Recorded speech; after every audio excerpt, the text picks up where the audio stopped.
보니까 설교가 1시간 10분, 15분 막 이렇게 하셨더라고요. 그래서 독립침례기가 설교가 긴 게 좀 유명하긴 한데 공주 질침례기가 가장 우리나라에서 설교가 길어서 말씀 전하는 시간만 1시간이 넘는 경우가 드문데 아무튼 그만큼 배로 하나님께서 공주교회를 축복하신다고 생각이 듭니다. 제가 기도하고 시작할까요? 네, 기도하겠습니다. 하나님 아버지 감사합니다. 저희를 구원하여 주시고 하늘의 소망 가운데 살게 하시니 감사를 드립니다.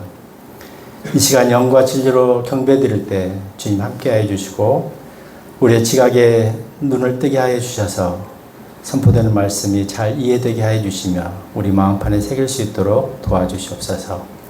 모든 것 감사드리며 우리 주 예수 그리스도 이름으로 기도하였습니다. 아멘. 지난번에 교회의 신비에 대해서 하기로 예고 드린 대로 오늘은 교회에 대해서 좀 살펴보고자 합니다. 오늘 본문 말씀이 레위기인데요. 레위기 23장 15절에서 17절인데 시간 전략을 위해서 17절만 읽고 시작하도록 하겠습니다. 제가 읽겠습니다. 레위기 23장 17절입니다. 너희는 너희의 거처들에서 10분의 2 용량으로 만든 흔드는 빵 2 덩이를 가져올지니라. 그것들을 고운 곡물가루로 만들지니 누룩과 더불어 그것들이 구워지게 할지니라. 그것들은 주께 드리는 첫 열매들이라. 누룩과 더불어서 빵을 구우라는 거죠. 기도했으니까 그냥 시작해야겠네요. 네. 제가 오늘 교회에 대해서 살펴보고자 하는 내용은요, 교리적인 것은 좀 아니에요. 워낙 교회 하면은 교리적인 것들은 많이 알려져 있고 또 그런 설교도 많이 있기 때문에 저는 이제 구약시대에 교회가 어떻게 우리한테 이렇게 감춰져 있다고 봐야 되나? 설정되어 있는지 그 부분을 좀 살펴보고자 합니다. 구약에서 교회에 대한 언급이 저는 없는 줄 알았었는데 우리가 절기에 그 내용이 좀 있어요. 그리고 또 하나는 오늘 절기나 이렇게 그 희생제사 이런 내용들이 좀 나오면 좀 어려울 수도 있어요. 저도 맨 처음에 교회 나갈 때 이런 절기, 희생제사 무슨 뭐 유교도 아니고 무슨 성경에 기독교의 제사 제도가 있지 이런 의문을 좀 가졌었던 그런 기억이 납니다. 그래서 오늘 구약에서 표된 교회에 대해서 좀 살펴보자고요.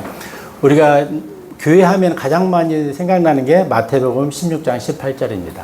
그래서 예수님께서 베드로의 그 고백, 주는 그리스도요 살아계신 하나님의 아들이라는 그 고백 위에 교회를 세우겠다 이렇게 말씀하시거든요. 그러니까 그때까지는 교회가 없다는 거죠. 세울 예정이잖아요. 세울 거라고 이렇게 말씀하고 있거든요. 근데 우리가 성경을 좀 자세히 읽다 보면은 아마 사도행전 7장 18절에 가면 그 말씀을 또 알게 될 거예요. 광야교회. 이제 출애굽한 이스라엘 백성들이 그들이 모였던 광야교회, 광야에 있던 교회 이렇게 말이 나오거든요. 그럼 분명히 예수님께서는 마태복음 16장에서 앞으로 교회를 세울 것이다 이렇게 말씀하셨음에도 불구하고 어떻게 출애굽한 그 세대들이 광야에 있었을 때 그걸 교회라고 했지 이런 오해가 좀 있을 수 있어요. 근데 이제 우리가 교회 하면은 이제 헬라의 에클레시아라고 하잖아요. 그래서 세상으로부터 분리된 사람들의 모임 그렇게 말씀하고 있거든요. 교회 하면은. 그래서 그 분리된 모임 공동체를 교회라고 할 수 있다는 거죠. 근데 이제 마태복음 16장에서 예수님 분명히 말씀하시거든요. 그 믿음 위에 내 교회를 세우겠다는 거죠. 이게 광야에 있었던 그 공동체는 그리스도의 교회는 아니었던 거죠. 엄밀히 따지면. 그래서 마태복음 18장에 보면은 그 믿음 위에 그리스도의 믿음 위에 내 교회를 세우겠다. 그렇게 이해를 좀 하시면은 그 성경을 읽을 때 혹시 그런 부분에서 오는 오해들이 좀 해결될 수 있을 거라 이렇게 생각이 됩니다. 그리고 교회에 대해서 우리가 성경을 쭉 읽다 보면은 교회를 계속해서 인격으로 대하는 걸 볼 수 있어요. 우리가 교회를 마치 사람 대하듯이 그렇게 부르고 있고 실제로 그렇게 대하고 있습니다. 그래서 보통 교회는 건물이 아니라는 건 다 아시잖아요. 그래서 일반 교회에서는 뭐 성전이라고까지 심지어 말하는 경우도 있지만 그거는 잘못된 오류고 실질적으로 교회는 건물이 아니라 구원받은 성도들의 모임, 그거를 교회라고 하는 것이죠. 그래서 교회는 유기체라고 보통 하잖아요. 그래서 유기체라 하면은 단순히 생명이 있는 생명체가 아니라는 거죠. 서로 간에 서로가 긴밀하게 연결되어 있는 성도가 성도끼리의 굉장한 긴밀한 연결성을 가지고 있는 생명체다. 그래서 우리는 이걸 유기체라 하는 것입니다. 이게 살아있는 단순한 조직을 넘어서 굉장히 서로 간에 밀접하게 연결되어 있는 그런 유기체라는 것이죠. 에베소서 1장 22, 23절 한번 찾아볼까요? 에베소서 1장 22, 23절입니다.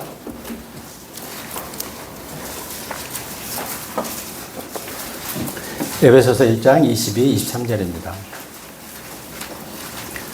제가 읽겠습니다. 모든 것들을 그분의 두 발 아래에 두시어 그분을 모든 것들의 머리가 되게 하셔서 교회에 주셨을 때라. 교회는 그분의 몸이요 모두 안에서 모두를 채우시는 분의 충만함이라 이렇게 말씀하고 있습니다. 이게 교회가 유기체긴 한데 실제로 교회를 채우는 충만함은 그리스도로 인해서만 가능하다는 것이죠. 그래서 우리 너희 각자 너희는 그리스도의 몸이라는 것이죠. 개별적으로 그리고 지체라는 거죠. 이게 머리 대신 예수 그리스도 안에 각자 주어진 각 지체들이라는 거죠. 그래서 우리는 우리 몸에도 발이 있고 손이 있고 뭐 심장이 뛰기도 하고 다 역할이 있듯이 교회 안에도 여러 역할들이 있지만 다 귀하다는 거죠. 어떤 건 더 귀하고 어떤 건 좀 덜 귀하고 그렇지는 않다는 것입니다. 그래서 교회는 하나의 지체이면서 동시에 유기체라는 것이죠. 그리고 교회는 예수 그리스도의 몸이라는 거죠. 우리가 잘 아시다시피 또 하나는 그리스도의 몸이면서 또 그리스도의 신부도 된다는 거죠. 그래서 보통 성경에 이렇게 쭉 성경 공부하다 보면은 교회와 성도는 하나의 동격에 똑같은 인격으로 보고 있고 똑같이 대하고 있는 것을 볼 수 있습니다. 교회가 너희가 그리스도의 몸이라고 그러고 교회도 그리스도의 지체의 몸이라고 그렇게 말하고 있습니다. 그래서 예수님은 모든 것들의 머리시며 또한 교회의 머리시다 이렇게 오늘 그 에베소서 1장에서 이렇게 말씀하고 있습니다. 예수님은 단순히 교회의 머리만 되시는 것이 아니라 모든 것들의 머리가 되신다는 거죠. 궁극적으로 예수님께서 이 다음에 재림하시면은 모든 세계, 심지어 사탄까지도 예수님 앞에 굴복할 거라는 것이죠. 그래서 모든 창조 세계의 머리가 되시는 분이 그리스도시다 이렇게 이해하면 될 것 같습니다. 그래서 예수님께서는 빌립보서 2장이나 히브리서 2장 8절에서도 그분의 발 아래 모든 것이 무릎 꿇는 날이 올 거라고 이렇게 말씀하고 있어요. 초림 때 예수님은 그냥 사랑의 예수님, 우리를 은혜로 인도하시는 예수님 이 정도로 생각하시는데 재림 때 예수님은 심판주로 오시고 그분의 발 앞에 모든 세계가 모든 피조 세계가 무릎 꿇는 날이 온다는 것입니다. 그래서 우리는 교회는 그분의 몸의 지체이면서 또 그리스도의 신부라고 하거든요. 그러니까 우리는 굉장히 특별한 그리스도와 연합 관계에 있다는 거죠. 굉장히 밀접한 관계에 있다는 것입니다. 그리고 우리 그리스도 안에서 그리스도께서 교회를 우리 성도를 충만케 하시는 분이라는 것입니다. 그러니까 예를 들면 우리가 죄라고 할 때 제가 몇 번 설명드렸지만 뭐 세상에 짓는 뭐 부정적인 것 그걸 죄라고 물론 하지만 실질적인 성경적인 죄는 그리스도와 하나님과 우리가 단절된 것을 죄라고 하잖아요. 우리가 하나님과 상관없이 살고 있는 모습 그게 죄라는 거죠. 궁극적으로는. 그래서 예수님께서 오신 것은 끊어진 이 관계를 어떻게 연결할 건가. 예수님께서 목숨을 바쳐서 우리와 단절됐던 이 관계를 연결하려고 오신 분이 예수 그리스도시라는 것이죠. 그럼 예수님께서는 우리를 하나님과 어떻게 연결하셨나요? 에베소서 2장 15절 한번 보시겠습니다. 에베소서 2장 15절입니다. 에베소서 2장 15절. 그분의 육체 안에서 그 적대하는 것, 곧 법령들을 담고 있는 명령들의 율법까지도 폐기하셨느니라. 이는 둘을 그분 자신 안에서 하나님의 하나의 새 사람으로 만들어 화평을 이루려 하심이라. 이 말씀을 간단히 설명하면 그리스도 안에서 하나님과 우리를 화평하게 했다는 거예요. 어떻게? 법령들, 율법, 법을 폐기함으로써. 이게 법이라는 게 뭐예요? 죄는 뭐라고 하죠? 죄의 삭은 사망이라고 하잖아요. 그런데 만약에 이 법이 폐기되면은 더 이상 이 법이 힘을 발휘할 수가 없잖아요. 그렇죠? 그 법령들을 폐기함으로써 그리스도 안에서 우리와 하나님을 화해하겠다. 하나 되게 했다는 것입니다. 그래서 율법, 성경에 보면 이런 세 가지 종류의 그 표현이 나옵니다. 율법을 폐기했다는 말도 나오고 또는 율법을 완결했다, 완성했다는 것도 나오고, 또 하나가 뭐죠? 갑자기 생각이 안 나요. 아무튼 그렇게 율법에 대해서 표현하고 있습니다. 그래서 율법이 폐기했다, 이 말은 완성했다는 것, 어떤 다른 표현이지만 실질적으로는 같은 표현이라는 거죠. 율법을 예수 그리스도 안에서 이미 다 완성됐기 때문에 더 이상 법이 우리한테 힘을 발휘할 수 없다는 것입니다. 고린도후서 5장 19절에도 이런 표현이 있거든요. 더욱 정확히 말하자면, 이것을 조금 더 정확히 말하자면, 하나님께서 그리스도 안에 계셨고 세상을 그분께로 화해시키시어 그들의 범법들을 그들에게 전가하지 아니하신 것이라, 이렇게 말씀하고 있습니다. 이게 율법을 폐기하셨거나 아니면 율법을 완성했기 때문에 율법을 전가할 필요가 없는 거죠. 그래서 우리한테는, 우리가 진리 안에서 자유하잖아요. 율법이 우리한테 더 이상 힘을 못 쓰기 때문에 우리는 진리 안에 있으면 자유할 수 있다는 것이죠. 그래서 예수님께서는 그분 안에서 하나님과 우리를 화해시켰다, 이렇게 표현하고 있습니다. 우리가 그분 안에 있으면, 그래서 우리가 예수 그리스도를, 우리가 구원받을 때 예수 그리스도가 내 안에 들어오시잖아요. 성령 그리스도 영께서. 반면에 또 우리가 그리스도 영 안에 있기도 한다는 거죠. 고린도후서 5장 14절 15절 한번 보시겠습니다. 고린도후서 5장 14, 15절.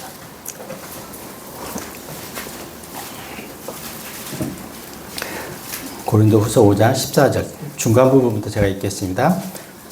고린도후서 5장 14, 15절입니다. 만일 한 사람이 모두를 위하여 죽었다면 그때는 모두가 죽은 것이라고 우리가 그렇게 판단하기 때문이라. 이게 예수님께서 모두를 위하여 죽으셨다는 거죠. 그래서 사실은 제가 누누이 말씀드리지만 모든 사람에게 예수님께서 구원을 이미 베풀어 주셨다는 거죠. 왜? 모두를 위하여 죽으셨기 때문에. 구원받을 사람만 따로 정해진 게 아니라는 거예요.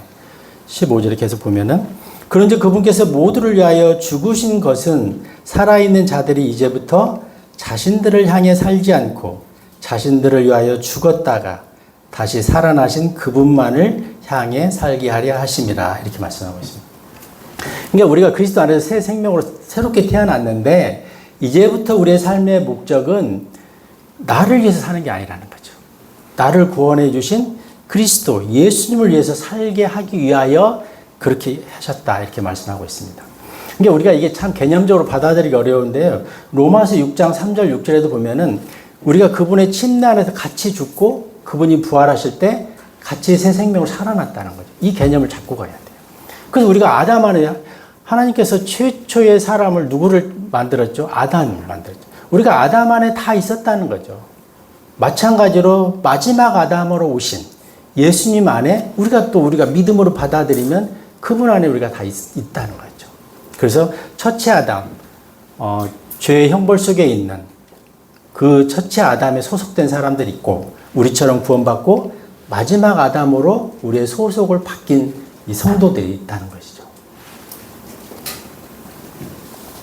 그래서 우리는 우리가 그리스도 안에서 함께 죽었고 함께 새 생명으로 살아났다는 것이죠. 그래서 우리는 이미 십자가에서 나의 옛사람, 과거의 그 죄의 사람은 끝이 났어요. 이미 죽었다는 거죠.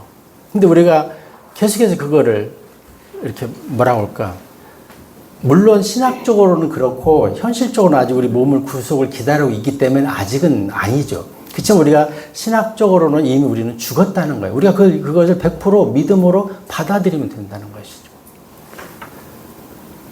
그래서 고린도후서 5장 10절에 뭐죠? 그리스도 안에 있으면 새로운 피조물이라, 창조물이라고 하잖아요. 그래서 우리가 그리스도 안에 살면은 새로운 창조물로 우리는 살게 된다는 것이죠. 그러니까 이제 이게 우리가 이 다음에 몸이 구속을 받고 이제 예수님이 재림을 하시면 우리가 몸이 완전히 변화를 받잖아요. 그 전까지는 우리가 이걸 의식적으로 계속 생각해야 돼요. 내 육은 죽었고 내가 영 안에서 그리스도 안에서 사는 성도의 신분을 잘 이해하고 있어야 된다는 거죠. 그래서 그리스도 안에 있으면 새로운 창조물이며 또 우리가 영적인 사람으로 살 수 있다는 것이죠. 그래서 바울은 늘 그렇게 말하잖아요. 바울이 뭐라고, 늘 자기는 날마다 죽노라. 그 육신의 죽음에 대해서 얘기하거든요. 근데 우리가 여기서 조금 주의해야 할 게, 바울이 늘 죽는다고 할 때 내 육신이 죽노라 이런 말을 표현을 안 하거든요. 나는 날마다 죽노라. 왜? 우리가 왜 그러니 바울이 그렇게 표현하는 거니? 우리는 자동으로 만약에 내가 그리스도를, 하나님을 의식하지 않으면, 내가 영적으로 깨어있지 않으면 우리는 자동으로 육과 연결돼 있어요. 육신의 지배를 받는다는 거죠. 그럼 사탄의 영향력 하에 있다는 거죠. 그래서 바울이 죽는다고 할 때 굳이 육신을 강조 안 해도 내 육을 날마다 내가 뭐 십자가에 못 박는다 이런 표현을 안 써도 그가 육과 연결돼 있기 때문에 그냥 늘 나는 죽노라 하면은 내 육을 십자가에 못 박겠다 이 표현이라는 것이죠. 그래서 우리는 아무리 영적인 사람도 심지어 성경을 읽고 있는 중에도 육으로 끌려갈 수가 있어요. 딴 생각하면서 막 성경을 막 읽었는데 뭔 읽었는지 기억이 하나도 안 나는 경우도 있어요. 기도하는 중에도 생각이 딴 데로 셀 수가 있어요. 기도는 하긴 했는데 뭘 했는지 잘 모를 때가 있어요. 그래서 우리가 너무 자동으로 육과 연결되어 있다는 거죠. 그래서 바울은 날마다 내가 죽노라 할 때 굳이 육을 내가 날마다 십자가에 못 박는다 이런 표현 안 해요. 그냥 죽노라는 거예요. 왜? 육이 죽어야 되기 때문에. 그래서 이걸 우리가 좀 개념적으로 좀 잡고 가야 됩니다. 그래서 우리는 자동으로 육과 연결이 돼요. 얼마나 좋겠어요. 자동으로 가만히 있으면 성령 하나님과 연결이 된다면 너무나 편할 텐데 반대로 돼 있다는 거죠. 왜? 우리는 그동안 수십 년 육적인 지배하에 살고 있었잖아요. 그리고 우리 육은 사탄과 연결돼 있잖아요. 근데 이게 아직 처리되지 않은 거죠. 하나님께서 은혜로 단지 이거를 골로새서 2장 11절에 보면은 그리스도의 할례를 통해서 영향력을 신학적으로 못 주게만 한 거지 실제로 우리 삶에서 아주 영향을 받고 있다는 것입니다. 그래서 우리 안에는 하나님과 연결된 영이 있고 나라는 정체성의 혼이 있어요. 그리고 사탄과 연결된 육체가 있는데 새 인격이 있죠, 우리 안에는. 근데 실제로 나타나는 것은 항상 영적인 사람으로 내가 표현되느냐 아니면 육으로 표현되느냐 두 종류로만 표현된다는 거죠. 나라는 주체는 이제 영 아니면 육 이 두 선택사항이 항상 매여 있다는 거죠. 근데 자동으로 육으로 연결돼 있어요. 그래서 항상 이걸 조심해야 된다는 거죠. 그래서 로마서 8장 5절에 육신을 따르느냐 성령을 따르느냐 이게 항상 문제라는 거예요. 사실은 새 인격이지만 두 정체성으로 나타나기 때문에 그렇습니다. 그래서 바울은 늘 자신의 죽음을 강조하고 있는 것입니다. 그리고 죽음을 강조하는 것은 나의 자아, 나의 그 과거의 옛사람, 죄성으로 똘똘 뭉친 나를 늘 십자가에 못 박는다는 거죠. 그걸 죽음이라고 이렇게 말하고 있습니다.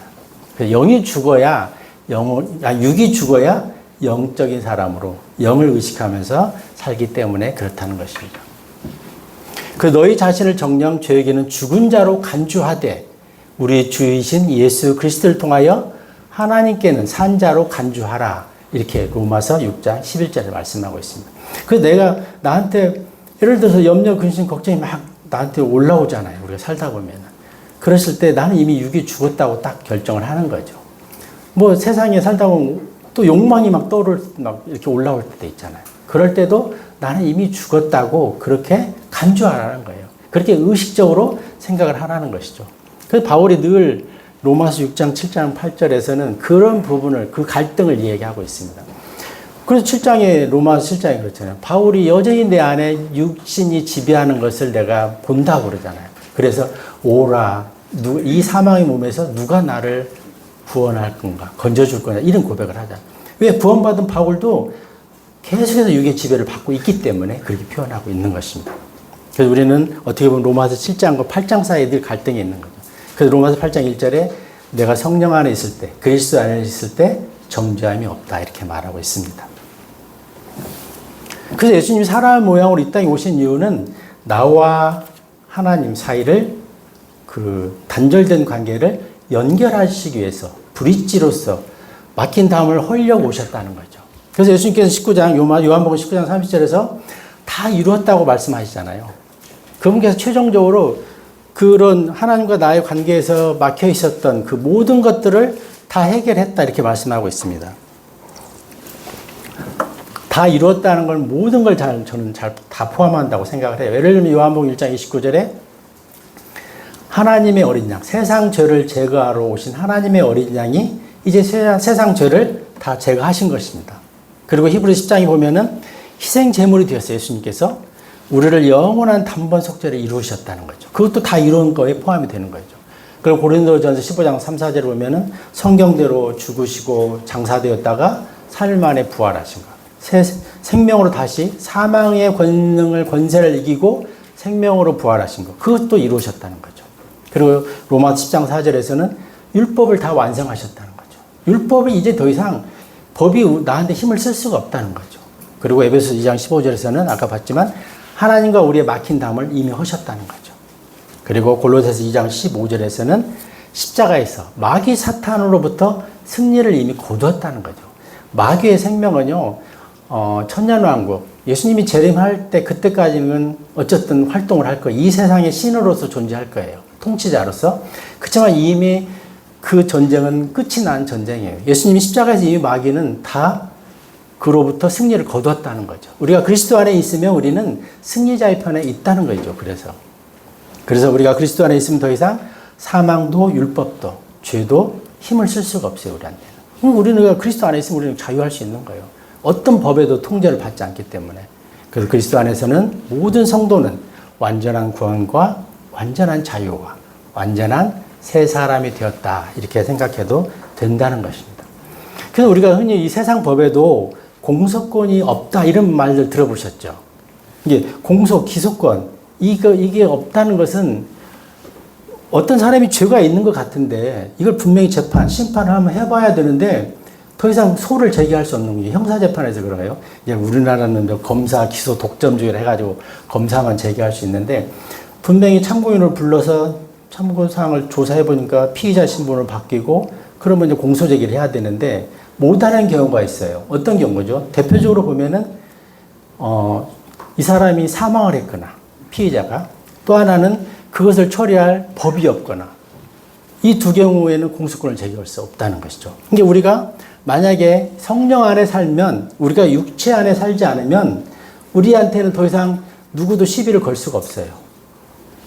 그래서 성경에는 많이 그런 표현들이 많아요. 어떻게 보면 정죄함이 없다. 이 표현들이 있는데 사실은 엄밀히 따지면 이거는 정죄함이라기보다는 심판할 수 없다고 생각해야 돼요. 아예 죄 성립 자체를 불가능하다는 거죠. 소를 제기할 수 없다는 거죠. 그래서 우리가 육체 안에 살면은 여전히 그 육체, 죄의 노예가 될 수밖에 없어요. 왜? 공소권이 살아나기 때문에. 근데 우리가 성령 안에 살면은 그 죄를 다스릴 법이 없다는 거죠. 우리는 하늘의 생명으로 사는데 땅의 법으로 다스릴 수가 없는 거죠. 우리가 육신이 죽었는데 소를 제기하려면 소를 다툼이 있어야 되는데 다툼의 대상이 없어져 버린 거잖아요. 세상 법도 똑같더라는 거죠, 이게. 그래서 우리가 성령 안에 살면 더 이상 사탄이 우리를 고소할 수가 없어요. 그래서 우리가 죄에 대해 죽으면 더 이상 우리가 죄라는 이 법, 그 다음에 죄와 법이라는 이 율법이 우리를 다툴 수가 없다. 더 이상 우리를 속죄할 수, 뭐라고 해야 되나, 심판으로 끌고 갈 수가 없다. 이렇게 이해하시면 될 것 같습니다. 그래서 우리가 성령으로 사는 게 굉장히 중요하다는 거예요.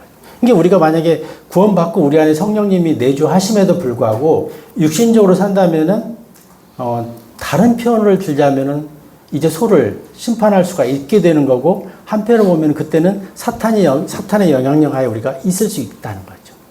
우리가 육적으로는 죽고 영 안에 사는 것, 성령님의 그 능력으로 사는 게 굉장히 중요하다는 것입니다. 그래서 우리가 육으로 살면은 다시 우리가 죄의 종이 되고 자유할 수가 없어요. 우리가 성령님의 그 그리스도 안에 살 때만이 우리가 온전한 자유를 누릴 수 있다는 것입니다. 왜? 우리는 하늘의 생명으로 살기 때문에 땅의 법이 더 이상 우리를 통제할 수가 없어요. 얼마 전에 중국인들이 우리나라 막 드론을 띄워서 간첩 행위가 있었잖아요. 근데 우리나라에서 그들에게 공소를 제기할 수 없었어요. 왜? 간첩법이라는 게 그동안은 북한만을 대상으로 해놨던 법이기 때문에 기타 외국인들한테는 공소를 제기할 수 없었던 거죠. 근데 이제 법이 개정되면서 이게 모든 외국인을 대상으로 바뀌긴 했지만 마찬가지라는 거죠. 우리가 성령의 법의 지배를 받으면 세상 법이 우리를 통제할 수가 없다는 거죠. 그래서 우리는 성령 안에 우리가 살 때 자유할 수 있고 우리가 세상의 하늘의 법으로 하늘의 생명으로 살 수 있다. 이렇게 이해하시면 좋을 것 같습니다. 그래서 계시록 10장 10절에 보면은 이 사탄이 우리를 주야로 고소한다고 그랬어요. 근데 우리가 성령 안에 있을 때는 고소할 수가 없는 거죠. 우리가 만약에 구원 받았어도 육에 살면은 하나님이 굉장히 바쁘세요. 사탄은 계속 고소하지. 이거를 계속 하나님이 뭐라고 했죠? 예수님께서는 변호자라고 그러셨거든요. 우리를 변호하고 계신다. 대제사장으로서 화해시키고 변호하고 계시는데 바쁘세요. 이분이 계속 이 사람도 변호해 줘야 되고 저 사람도 변호해 줘야 되고. 그래서 우리가 성령 안에 그리스도 안에서 사는 게 굉장히 중요하다는 것입니다. 그 말씀 요한 1서 2장 1절에 있잖아요. 우리에게는 완전하신 변호자가 있다는 것입니다. 그래서 우리가 육신에 사느냐 성령 안에 사느냐에 따라서 우리가 매여서 살기도 하고 자유인으로 살기도 할 수 있습니다. 그래서 육신이 죽은 자는 죄에서 자유롭게 되었다. 로마서 6장 7절에 말하고 있습니다. 우리가 이렇게 성경을 쭉 공부하다 보면은 세상 이치하고도 굉장히 일치하는 부분들이 있어요.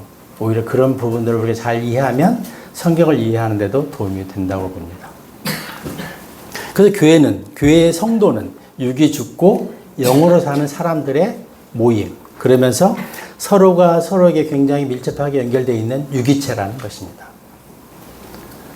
그래서 우리가 영으로 사는 사람은 그리스도 안에서 하나님의 생명으로 사는 사람이라는 것이죠. 반면에 육을 쫓는다는 것은 내 감정을 쫓는 거예요. 그러니까 우리가 이게 내가 영적인가 육신적인가를 판단하기가 좀 때로는 어렵잖아요. 근데 때로는 같이 중립적인 것들이 많아요. 그러면은 편하게 생각하시면 되는데 내가 욕망을 추구하거나 아니면 나의 육신의 감정을 추구하거나 아니면 어떤 환경의 지배를 받거나 이런 것들은 내가 육의 지배를 지금 받고 있다고 봐야 돼요. 말씀의 지배를 받는 게 아니라 내 생각과 감정의 지배를 받을 수 있거든. 그래서 그런 부분들로 그래서 우리가 어려우면서도 내가 영적인 삶을 살고 있는가 육신적인 삶을 살고 있는가는 어려운 것 같으면서 또 쉽기도 하고 왜? 그 판단의 여지가 굉장히 고난도의 것들이 아니에요. 근데 우리가 한 가지 짚고 넘어가야 할 것은 이게 영적인가 육적인가 판단하려고 하면은 그런 생각이 드는 것은 대부분 육신적이라는 것을 이해하시면 돼요. 제가 이번에 좀 6개월 동안 출근하니까 힘들더라고요. 그래서 1박 2일 설악산 친구들이랑 산행을 갔다 왔는데 저는 앞에 막 먼저 내려오다가 넘어졌어요. 그래갖고 좀 까지고 그랬는데 제가 원래 그 여행을 가면서 목적을 이들에게 꼭 복음을 한번 풀복음을 전하겠다. 그런 생각을 했는데 어울리고 어쩌고 하다 보니까 그걸 잊어버렸어요. 그 넘어지고 나서 정신이 바짝 들더라고요. 왜 하나님께서 나를 넘어지게 하셨지? 어쨌든 그런 어떤 계기를 통해서 또 다시 한번 원위치로 돌아가고 그래서 우리 성경에서는 고난이 참 많이 이야기가 나오는데요. 성경에서 고난은 절대 저주라고 얘기하지 않습니다. 고난을 통해서 하나님을 만나는 것, 하나님을 찾는 것이 복이라는 것이죠. 그래서 우리는 부활 생명으로 하늘의 생명으로 사는 새로운 창조물들이라는 것을 꼭 기억해 주셨으면 좋겠습니다. 로마서 8장 10절에 그리스도께서 너희 안에 계시다면 몸은 죄로 인하여 죽었으나 성령은 의로 인하여 생명이 되시느니라 이렇게 말씀하고 있습니다. 이게 우리가 우리 안에 그리스도를 모시고 산다면 성령님 내 안에 내주하신다면은 그냥 소파에 앉아 계시게 하지 말고 우리가 계속 그분을 의식하면서 그분과 대화하고 그분을 찾고 내 생각 속에 끌어들이는 것 이게 좀 중요하다는 것입니다. 그래서 우리는 하늘의 법에 따라서 성령님의 인도하심 속에서 사는 사람들이다. 그래서 우리가 하나님의 말씀을 우리가 그래서 많이 알아야 돼요. 그래야 말씀으로 나를 주장할 수 있거든요. 그래서 이 말씀이 처음에 구원받으면 이게 가상세계 같기도 하고 좀 헷갈려요. 근데 진짜 우리가 살다 보면 말씀이 실제고 현실이고 변하지 않는 진리라는 거죠. 우리의 어떤 경험적으로 우리의 지각으로 판단했을 때는 오류가 있는 것 같은 것도 심지어 분명히 이 말씀은 진리라는 거죠. 그게 나중에 정의라는 게 드러난다는 것입니다. 그리고 우리가 믿음으로 산다고 할 때 빌립보서 2장 12, 13절 한 번만 더 보실까요? 빌립보서 2장 12, 13입니다.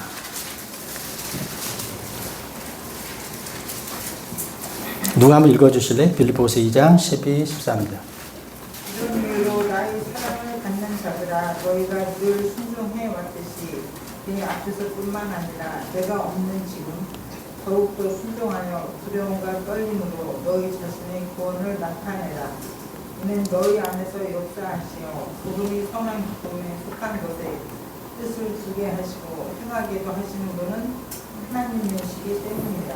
예. 우리 안에서 역사하시는 분이 하나님이시라는 거죠. 우리가 의식을 못해서 그러지 우리가 그분께 우리의 주재권을 우리의 어떤 삶의 주권을 넘겨드리면 그분께서 우리 안에서 뜻을 두게 하시고 행하게도 하시는 분이라는 거죠. 그분이 물론 행하는 주체는 나일 수 있지만 그분께서 우리의 생각을 사로잡아 간다는 것이죠. 그래서 하나님께서는 주권적으로 우리를 인도하시고 우리한테는 늘 순종해야 되는 것. 그 인간의 책임은 우리가 말씀에 순종하는 거라는 거예요. 내가 이게 100% 이해가 안 돼도 때로는 이렇게 순종함으로써 손해가 나한테 올 것 같아도 그 말씀에 내가 순종할 때 그게 궁극적으로는 하나님의 의를 이루는 거라는 거죠.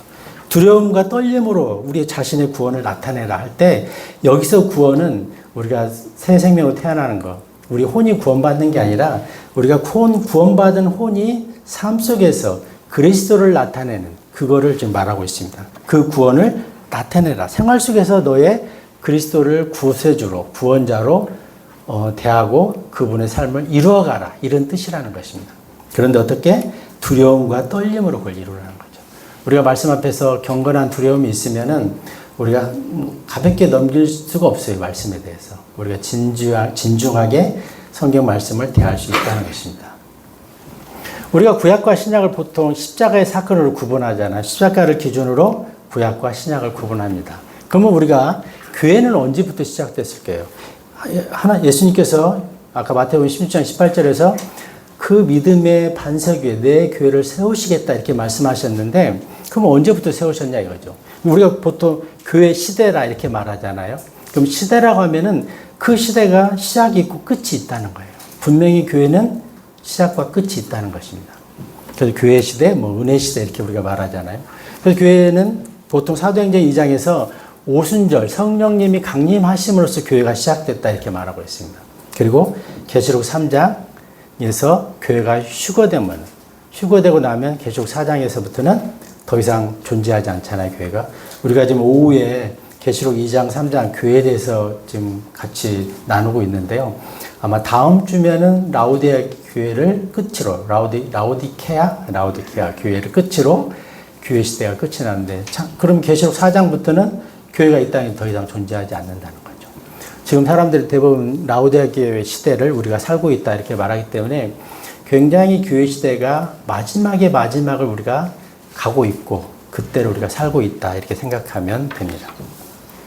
근데 이 구약에서 7 절기가 있잖아요. 이 절기 속에서 하나님께서 교회의 탄생을 이렇게 보여주시고 있다는 거죠.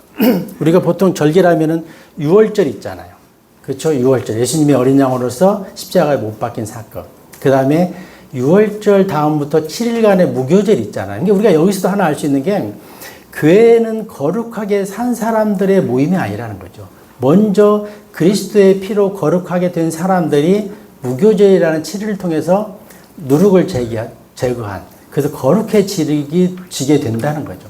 우리가 거룩해서 구원받은 게 아니라 구원받았기 때문에 거룩하게 살게 된다는 거죠. 그 다음에 초실절 있잖아요. 예수님이 부활하신 거 3일 만에 부활하시잖아요. 그 다음에 오순절, 7.7절이라고도 하죠. 밀 추수할 때. 지금 오순절까지 지나왔어요. 그렇죠? 이걸 봄 절기라고 보통 하거든요. 그럼 4개 절기가 지났어요. 마지막으로 예수님이 재림하실 때, 그게 이제 유대력으로는 7월 1일자인데 이게 나팔절이라고 하잖아요. 나팔이 불 때 하늘에서 예수님이 재림하는 것. 그리고 속죄일이 있고 마지막에 장막절이 있습니다. 4개 절기는 지났어요. 그러면은 어떻게 여기에 그 오순절 속에 예수 그리스도 교회의 탄생이 예표되어 있는지 좀 살펴보겠습니다. 레위기 23장을 좀 보실까요? 우리가 7개 절기를 공부하다 보면은 이 절기 속에는 초림부터 재림, 그리고 마지막 그 왕국까지 다 예표되어 있다는 거죠. 그 재림 안에. 이게 장막절은 쉽게 말하면은 천년왕국을 이렇게 예표하고 있는 거거든요. 그래서 예수님께서는 공생의 마지막 사역으로서 십자가에서 세상 죄를 제거하시고, 그게 유월절 십자가 사건이죠. 그리고 부활하셔서 3일 동안 음부에 계시다가 이 땅에 올라오셨고, 그리고 안식오 첫날 주일날 부활하신 것이죠. 그래서 예수님께서 부활하고 이 땅에 오셔서 40일간의 행적이 있어요. 예수님께서 십자가 사건 이후에 3일 동안 음부에 계셨다가 이 땅에 올라오셔서 40일 동안 그 삶이 있었거든요. 사도행전 1장 3절을 한번 보실까요? 사도행전 1장 3절입니다. 자매님 읽어주시는 김에 한 번 더 읽어주세요. 사도행전 1장. 요즘 자매님이 적극적으로 읽어주셔서 아주 고맙습니다. 사도행전 1장 3절입니다.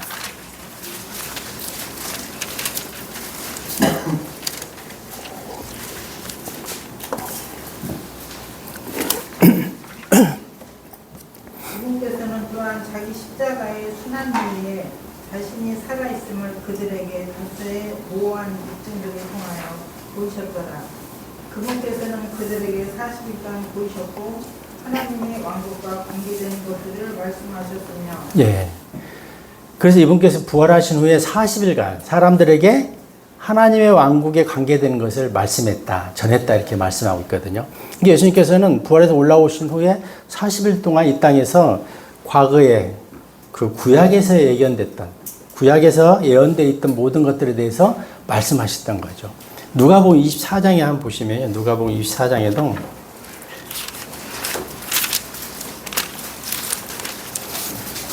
제가 시간을 좀 전략하기 위해서 제가 먼저 볼게요. 24장 27절에 보면,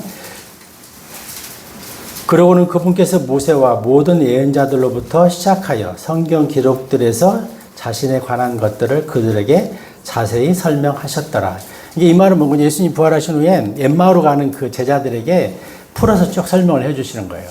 그래서 예수님께서는 40일 동안 이 땅에서 이 구약에 관계된 성경 기록들에 대한 성취에 대해서 쭉 설명하셨다 이렇게 보시면 돼요. 그럼 44절에 보면은 이어서 그분께서 그들에게 말씀하시기를 내가 아직 너희와 함께 있는 동안, 이게 40일 동안이죠.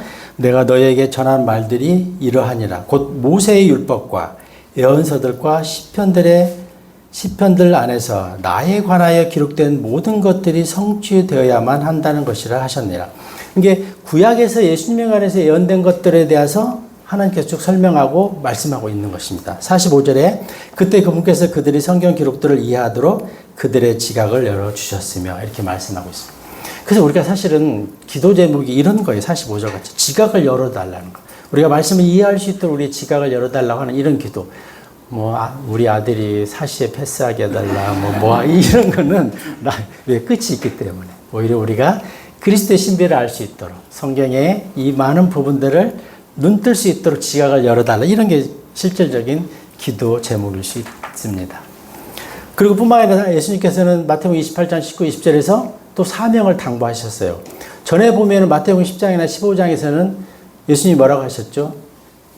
사마리아 땅으로도 가지 말고 오직 잃어버린 이스라엘 유대인들한테만 전하라고 그랬어요. 근데 예수님께서 부활하신 이후에 바뀌거든요. 마태복음 28장 19, 20절에 보면은 모든 민족으로 제자를 삼으라고 그랬어요. 이제 그게 유대인에서 모든 민족, 이방인들에게까지 사역이 확대되는 것을 볼 수 있습니다.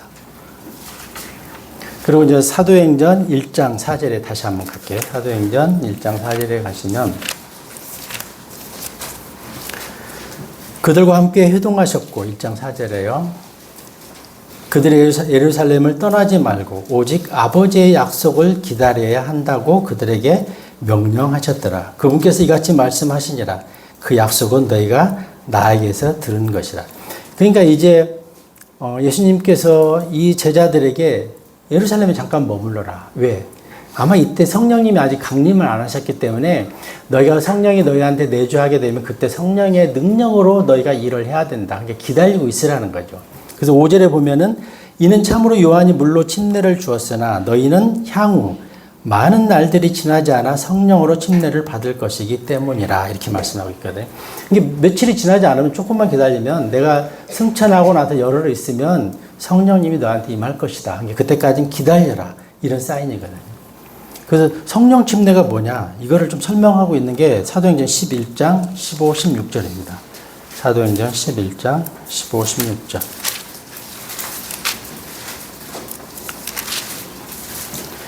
그리하여 내가 전하기 시작하였을 때 성령님께서 그들에게 임하셨으니 초기에 우리 위에 임한 것과 같으니라. 그때 내가 주의 말씀을 기억하였으니 그분께서 말씀하시기를 요한이 정령 물로 침례를 주었으나 너희는 성령으로 침례를 받으리라 하신 것이라. 이게 사도행전 11장 15, 16절 이 말씀은 뭔군요.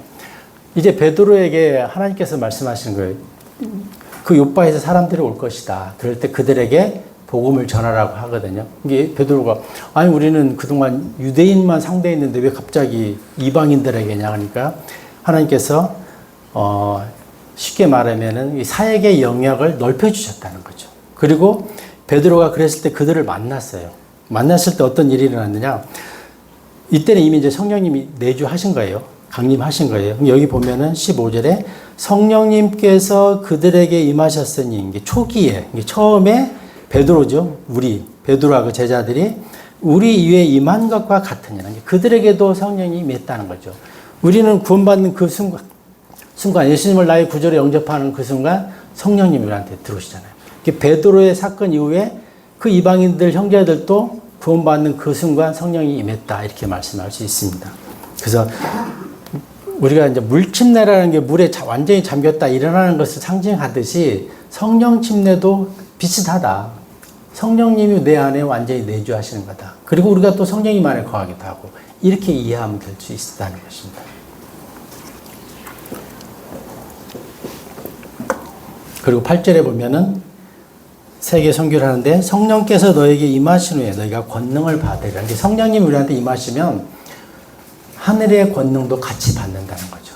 이게 우리가 구원받고 나면은 그게 사람마다 조금은 다를 수 있는데 성경이 그동안 안 익혀지거든요. 이해가 잘 안 되는 거거든요. 근데 구원받고 나면 성령님이 우리한테 내주하고 나면은 성경이 좀 쉬워지잖아요.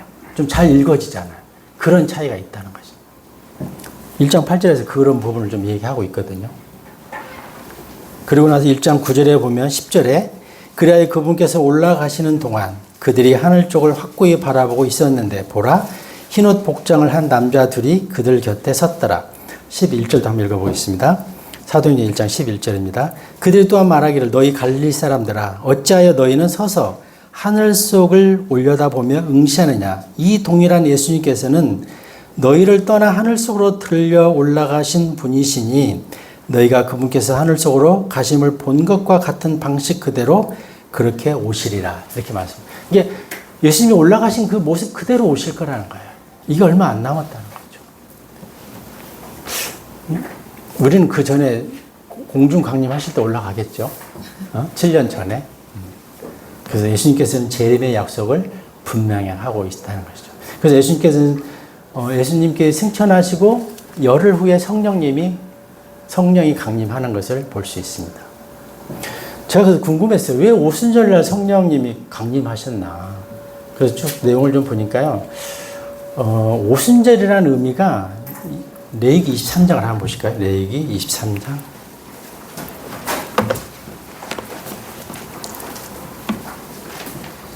레위기 23장 15절부터 제가 한번 천천히 읽어볼게요. 레위기 23장 15절부터입니다.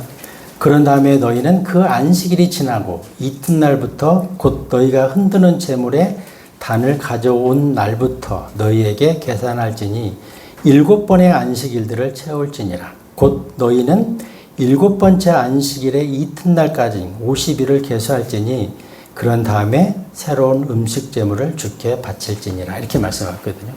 그래서 보통 오순절, 펜테코스트라고 말하는 이 오순절의 계명이 7 곱하기 7, 7번의 안식일을 지나고 그 다음 날이잖아요. 이게 우리가 보통 7이라고 하면 완전수라고 하잖아요. 충만한 수. 그러니까 7번의 안식일을 7번 지냈어요. 이게 충만함이 더블로 된 날이잖아요. 그리고 그 다음 날, 50번째 된 날은 새로운 시작이라는 거죠. 그래서 아마도 오순절날. 근데 여러 의미는 있을 수 있어요. 그 오순절이 실질적으로는 밀 추수기, 본격적인 수확이 있는 때잖아요. 그래서 어떻게 보면은 이 교회 시대는 본격적인 어떤 수확이 있는 그 타이밍, 그 시기라는 거죠. 예수님이 부활하실 때 첫 열매로서 부활하셨고, 이 교회 시대는 본격적인 수확이 있고, 7년 환란 때 이삭 죽기가 있다는 것이죠. 그래서 7번 거친 완전하고 충만함이 채워지고, 그 다음날 새로운 시대가 시작되었다. 이렇게 이해해도 될 것 같습니다. 그래서 이전 시대가 다 끝나고 마무리되고 새로운 시대의 출발이다. 그래서 율법 시대가 끝이 나고 은혜 시대로 전환되는 시점이라고 보시면 될 것 같습니다.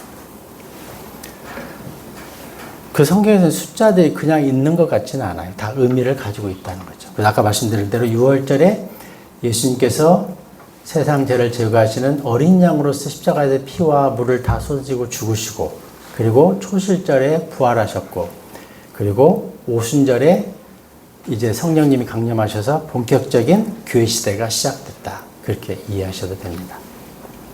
근데 오순절에 담긴 교회의 탄생의 의미를 조금 더 살펴보면요. 아까 제가 읽었지만 17절에 보면 사실 희생 제물을 드리는 모든 제물은 누룩이 들어가면 안 되거든요. 그렇잖아요. 죄가 없어야 돼요. 그래서 항상 저도 성경 읽을 때 뭐지? 오순절에 드리는 이 빵은 왜 누룩을 넣으라고 그랬을까? 이건 무슨 의미일까? 그런 생각을 늘 했었거든요. 누룩과 더불어 17절에 그렇게 되어 있거든요. 누룩을 넣은 반죽을 빵을 만들라 이거예요. 쉽게 말하면. 왜 여기는 특별하게 누룩을 넣었냐 이거죠. 그래서 교회는 완전한 사람들의 모임이 아니라는 거죠. 그래서 두 개는 아마도 유대인과 이방인들이 이렇게 상징하는 것 같고, 그래서 교회는 죄성을 가진 사람들이 출발한다는 거죠. 그래서 이 오순절의 제사는 어떤 의미가 또 있는 거냐?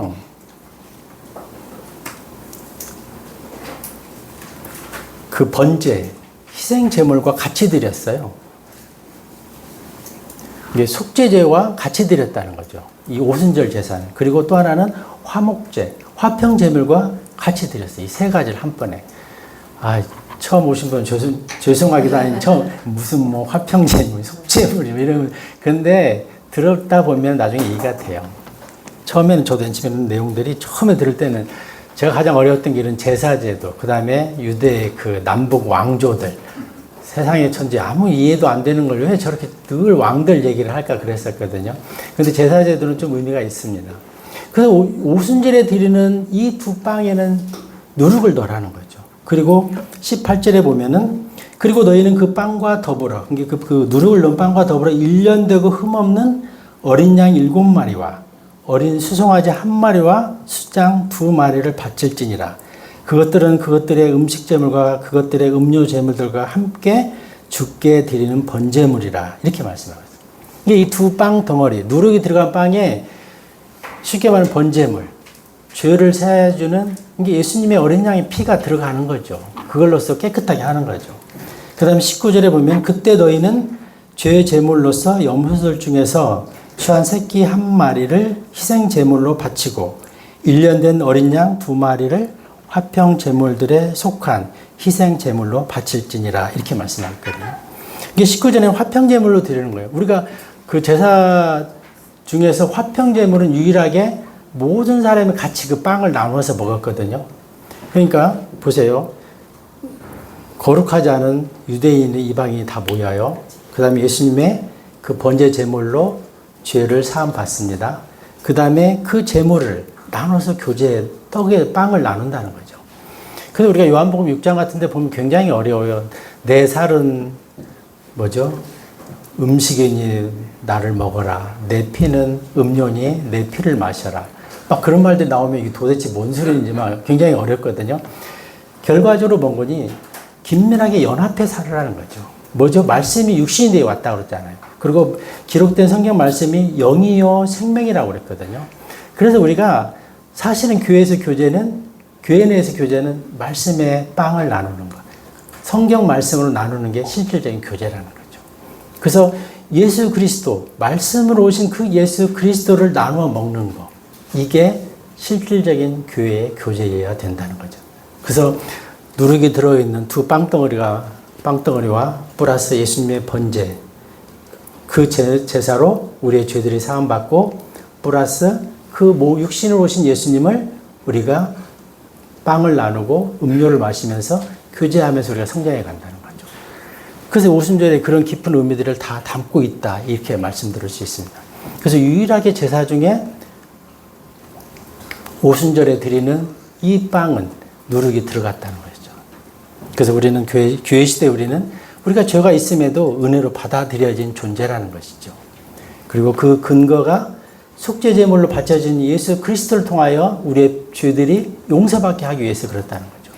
그리고 그 예수님의 몸, 육신으로 오신 그 몸을 우리가 화평제물로서 교제의 빵을 나눌 때 교회가 성장하고 우리의 개개인도 성장할 수 있다는 것입니다. 그래서 요한복음 6장이 좀 어려워요, 내용적으로. 그 내용 중에 특히 그런 내용이 많이 나오거든요. 근데 이 개념을 잡기가 어려운데 이 오순절에 이 세 가지 제사가 제물이 같이 드려졌던 거, 이 내용을 이해하시면 요한복음 6장이 조금 이해하기 쉬울 거라는 거죠.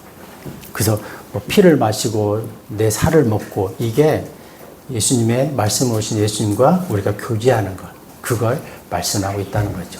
그러니까 우리가 신약시대에 유일하게 두 개의 의식을 치르게 하잖아요. 뭐죠? 침례와 성찬식. 성찬식이라고 안 하죠. 주의 만찬이라고 하죠. 그래서 이게 굉장히 의미가 있어요. 우리가 그리스도 안에서 함께 죽고 함께 살아났고 이제 그리스도의 살과 피를 나누는 교제. 이게 굉장히 교회 시대의 핵심이라는 거죠. 이 두 가지가. 그리고 또 하나는 오순절 제물은 흔들어서 드렸어요. 거기 보면은 흔드는 제물로 드려라 이렇게 말씀하고 있거든요. 그럼 요제라고 하죠. 옛날에 그 개혁성경에 요제 흔들어서 드리는 것. 그 계시록 레위기 23장 11절 한 장만 앞으로 넘겨서 한번 보실래요? 흔들어 드리는 제사의 의미가 뭔군요. 11절에 그리하면 제사장은 주 앞에서 그 단을 흔들어 너희를 위한 것으로 기꺼이 받아들여지게 할지니라. 안식일이 지나고 이튿날에 제사장은 그것을 흔들지니라. 이게 뭔거니 흔들어 드리는 제물은 주 앞에서 받아들여진다는 것이죠. 이게 우리가 그리스도 앞에서 하나님께 우리 자신을 바친다. 내가 하나님을 위해서 나는 이제 살겠다. 내가 세상의 욕망을 따라 사는 게 아니라 내가 거룩한 산 희생제물로서 로마서 12장이죠. 1, 2절에 살아있는 희생제물로 나를 드리겠다. 그래서 하나님께 기꺼이 바쳐지기를 바라는 그 제사로 드렸다는 거죠. 그래서 오순절의 제사가 흔들어서 드리는 요제이고 누룩이 들어가고 번제를 드리고 화목제물로 드렸다. 이 네 가지를 통해서 완벽한 교회의 모습을 우리가 그려볼 수 있다는 것이죠. 그래서 오순절에 이런 깊은 의미가 있었구나. 좀 이해 가시나요? 그래서 교회는 우리가 처음부터 거룩한 자들의 모임이 아니었다는 거죠. 그리스도의 피를 통해서 거룩해졌고 이제 그리스도의 몸과 피를 나눔으로써 우리가 성전에 갈 수 있고 그러면서 우리가 그리스도께 하나님께 바쳐지는 거룩한 산 희생 제물로서 드려지는 갈망하는 그게 교회 공동체의 모습이라는 거죠. 네, 아멘입니다. 저도 아멘이 됐어요. 그래서 우리가 교회의 성도로서 우리가 번제단, 우리가 예를 들어 성막을 한번 상상해 보세요. 우리가 죄를 사함받기 위해서 짐승을 끌고 오죠. 그러면 번제단에서 그 재단에서 그 제사장이 안수를 하고 그 짐승을 내가 잡잖아요. 그래서 죄가 얼마나 끔찍한 건가라는 것을 내가 실질적으로 체험을 하죠. 그리고 거기서 실질적으로 그 피 흘려서 죄사를 지냄으로써 죄 용서를 받죠. 그럼 우리가 여기서 머물러 있으면 안 된다는 거죠. 우리가 노제단에서 우리의 죄에 대한 피 희생물로 짐승을 바치고 나서 여기서 머물러 있으면 안 되고 우리는 성막 안으로 그 다음에 지성소로 들어가서 그리스도와 교제해야 돼요. 우리가 그분의 말씀 안에서 말씀의 빵을 나누면서 성장하고 그분께 헌신되어지고 그분께 드려져야 된다는 거죠. 우리가 구원받은 것, 죄사함 받은 것에서 머물러 있으면 안 되는 거죠. 우리가 그분과 깊은 교제를 나눌 때 진정한 자유를 누릴 수 있고 그리스도에서 참 행복을 누릴 수가 있어요. 죄사함 받은 그 피냄새만 나는 왜 노제단에는 우리가 서 있어야 되냐고요. 우리가 성막 안으로, 성소 안으로, 지성소 안으로 들어가서 하나님과 깊은 교제를 나눠야 된다는 것이죠. 저 시계가 맞는 시계죠. 그래서 교회 시대는 곧 끝이 온다. 근데 언제 끝이 오느냐? 심각해요. 로마서 11장 25절 한번 볼까요? 로마서. 다 아시는 내용인데요. 로마서 11장 25절입니다. 로마서 11장 25절 제가 읽겠습니다. 형제들아 이는 너희가 이 신비에 대해 무지하게 되기를 내가 바라지 아니하기 때문이니 너희가 너희 자신의 망상들 가운데서 지혜롭게 되지 않게 하려 함이라. 부분적으로 눈멀게 됨이 이스라엘에게 발생되었으니 이방인들의 충만함이 들어올 때까지라 이렇게 말씀하고 있거든요. 교회 시대는 이방인들의 부분적으로 눈먼 시대예요. 그렇죠? 근데 이게 언제가 아니라 이방인들의 충만함이 들어올 때까지라 이렇게 말씀하고 있거든요. 이방인들의 충만함이라는 것은 이방인들이 죄로 가득한다 이렇게 말씀하고 있는데 저는 이 해석을 이방인들은 원래부터 죄로 가득했어요. 그래서 궁극적으로는 교회가 타락하면 교회가 더 이상 희망을 잃었을 때 그때 예수님이 오신다는 거죠. 그러니까 우리가 재림을 사모하는데, 물론 이제 왕관 중에 재림을 사모하는 사람들에게 주는 왕관도 있긴 해요. 근데 우리는 이건 심각하게 받아들여야 돼요. 우리는 재림을 사모하면서 한편으로 내 주변을 돌아보면은 너무 심각한 거죠. 구원받아야 할 사람들이 너무나 많기 때문에. 그래서 우리가 깨어 있어야 되는 거예요. 근데 굉장히 임박했어요. 교회들이 더 이상 타락의 극치를 보여주고 있잖아요. 뭐 주변 제가 오면서 극동방송을 들었는데 보통 설교가 20분 약 안팎이에요. 그냥 뭐 몇 마디 하다가 다들 들어가더라고요. 왜? 그만큼 사람들이 싫어해요. 긴 걸. 우리는 찬양하고 뭐 교제하고 이런 걸 좋아하지 뭐 딱딱하게 뭐 절기가 어찌고 6월절 이런 걸 싫어하는 거예요. 세상에. 굉장히 우리가 위험한 때에 우리는 살고 있다는 거죠. 근데 먼저 배교가 일어난다는 거죠. 그 교회가 배교하면은 그게 곧 끝이고 마지막이라는 거죠. 데살로니가 후서 2장 한번 보실까요? 데살로니가 후서 2장입니다. 데살로니가 후서 2장. 441페이지네요. 제가 한번 천천히 읽어볼게요. 데살로니가 후서 2장 3절 4절. 3절에 아무도 어떤 방식으로든 너희를 속이지 못하게 하라. 이는 먼저 떨어져 나가는 일이 오지 않으면 그날이 오지 않을 것이요. 그리고 나서 그 죄의 사랑 곧 파멜의 이름이 아들이 드러나지 않으면 그날이 오지 않을 것이기 때문이라. 그러니까 여기서 너희는 교회잖아요. 그래서 교회가 속아서 떨어져 나가면 배교하면은 그때 쉽게 말하면 적그리스도 파멜의 아들이 나타난다는 거죠. 그래서 우리가 뭐 교회 흉보는 게 중요한 게 아니라 그걸 볼수록 하나님께서 예수님께서 오실 날이 굉장히 임박했구나 이걸 우리가 느껴야 된다는 거죠. 그러니까 우리가 시대의 심각성을 자각해야 된다는 것입니다. 고린도후서 4장 3절 4절 한번 보시겠습니다. 고린도후서 제가 준비하다 보니까 내용은 많고 길어가지고 좀 빨리빨리 하고 스킵을 좀 하는데도 잘 안 되네요. 고린도후서 4장 3절 4절입니다. 고린도후서 4장 3절 4절 3절 그러나 만일 우리의 복음이 가려진다면 그것은 잃어버린 바 된 자들에게 가려진 것이라. 이 세상의 신이 그들 안에서 믿지 않는 자들의 생각들을 가렸으니 그랬거든요. 그래서 우리가 사실 거리 설교 하다 보면 별의별 사람 다 만납니다. 무시도 당하고 모멸감도 느끼는데 우리가 이 말씀을 기억해야 돼요. 우리가 복음을 전해도 그들이 잘 받아들이지 않는 거는 이 세상 신 사탄이 그들의 눈을 가리고 있다는 거예요. 그래서 어떻게 보면 너무 불쌍하죠. 사실 그 눈을 떠야 되는데 그 사람들이 우리를 볼 때는 한심하죠. 이 태양볕, 이 더운 날에 쉬는 것도 모자라 왜 나와서 저럴까 할 수 있죠. 참 너무 가치없는 일을 한다고 생각할 수 있지만 우리가 그들을 볼 때 그들의 눈이 가려져 있기 때문에 모르는 거예요. 이 안에서 어떤 자유가 있고 우리의 삶이 죽어서 끝이 아니라는 걸 잘 모른다는 거죠. 그래서 그들을 우리가 불쌍히 여기는 마음이 있어야 돼요. 그렇지 않으면 우리가 전도하다가 시험 듭니다. 그래서 우리가 그들을 정말로 사탄이 정말 이 원수인 사탄이 그들을 가리고 있는 거죠. 그래서 세상은 철저하게 사탄에게 속고 있다는 거죠. 그들은 뭐 천년만년 살 것으로 생각하잖아요. 죽음이 없다고 생각하죠. 그리고 그들은 자기의 지식이 자기를 지켜줄 것으로 생각하고 살고 있습니다. 그리고 그들의 부와 재물이 자신을 건져줄 거다 이렇게 생각하고 있습니다. 그들은 세상의 정치가 그들의 보호막이 될 것으로 생각하고 있다는 거죠. 그래서 우리가 그들을 불쌍히 여겨야 돼요. 제가 한번 말씀드렸죠. 제가 지인들을 쭉 이렇게 옛날 출신 공무원들도 하고 이렇게 하니까 정말 구원받아야 될 사람이 한 120, 30명 되는 것 같아요.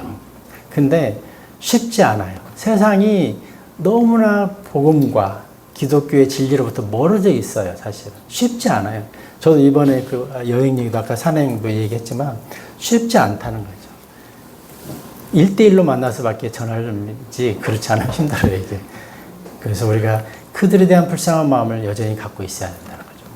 디모데전서 2장 4절에 보면 하나님께서는 모든 사람이 구원을 받고 진리를 아는데 이르기를 원하신다고 그랬어요. 우리가 그리스도의 마음으로 살 때 우리가 그 마음으로 살 수 있다고 생각이 됩니다. 기도하고 마치겠습니다. 하나님 아버지 감사합니다.